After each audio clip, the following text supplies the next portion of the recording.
Сайн бацгаана уу хүмүүдээ. Өнөөдрийн бидний үзэх сэдэв бол ДНХ-гийн нийлэгжил.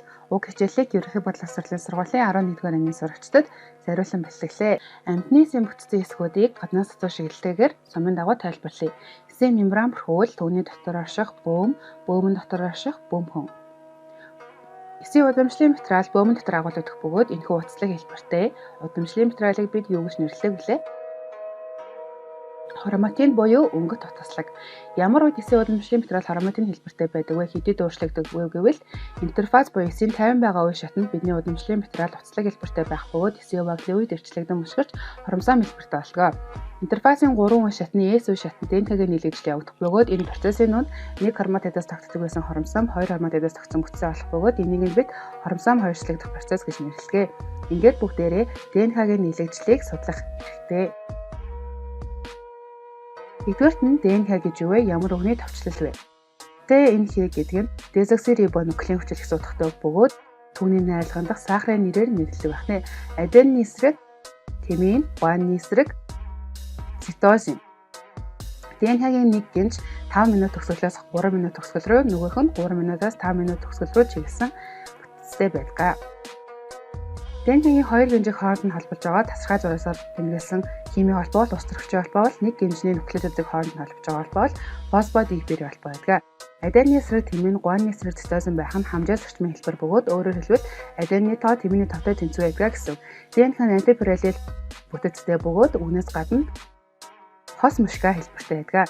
ДНХ-гийн нийлэгжил явахын тулд нэгдүгээрт нь топоизомерase энзим ДНХ-гийн мушканы эрчлэлийг хариулах бол үүний дараа хеликаса энзим ДНХ-гийн хос гинжний хоорондох ус төрөгчийн холбоог тасалж өгдөг.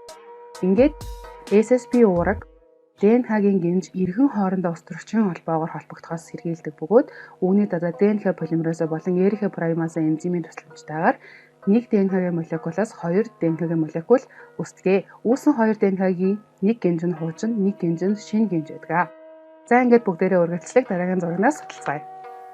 За ДНХ нь хос мушка бүтцтэй молекул бөгөөд мэдээж ДНХ-гийн нийлэгжлийг явуулахын тулд энэ мушканы эрчлэлийг хариулах хэрэгтэй.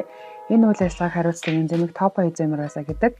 Үүний дараа хеликаса энзим ДНХ-гийн хоёр гинжний хоорондох ус төрөгчийн холбоог задлалдаг. Уг анимашн SSP уургийг харуулаг болно. Энэхүү сэрэ хэлбэрийн бүтцийг репликацийн сэрэ гэж нэрлэдэг. ДНХ-гийн хоёр гинж арай өөр байдлаар нийлэгдэх бөгөөд ингэхдээ праймаза энзим ДНХ-гийн молекулд холбогдож 10 орчим нуклеотидийн урттай праймерийг холбох бөгөөд үүний араас ДНХ полимераза энзимээр холбогддог. ДНХ-гийн полимераза энзим нь зөвхөн ДНХ-гийн нуклеотидуудыг холбох бөгөөд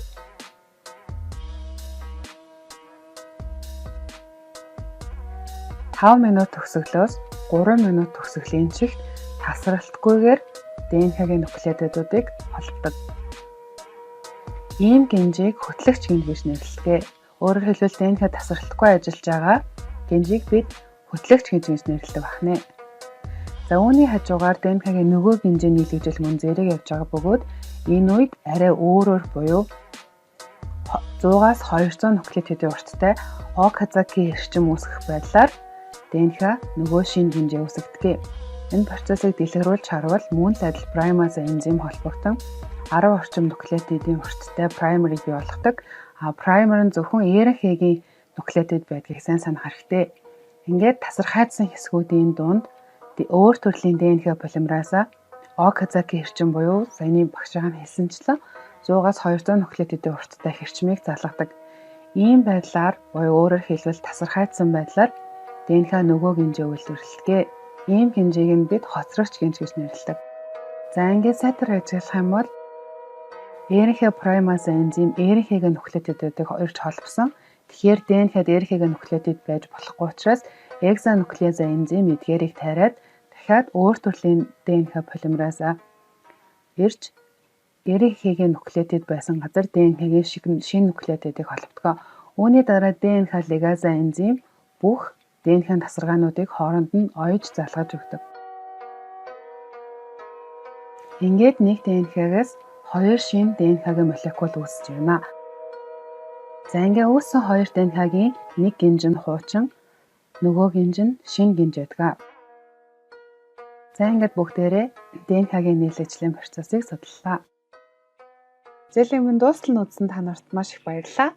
Бүгдэнд нь амжилт хүсье.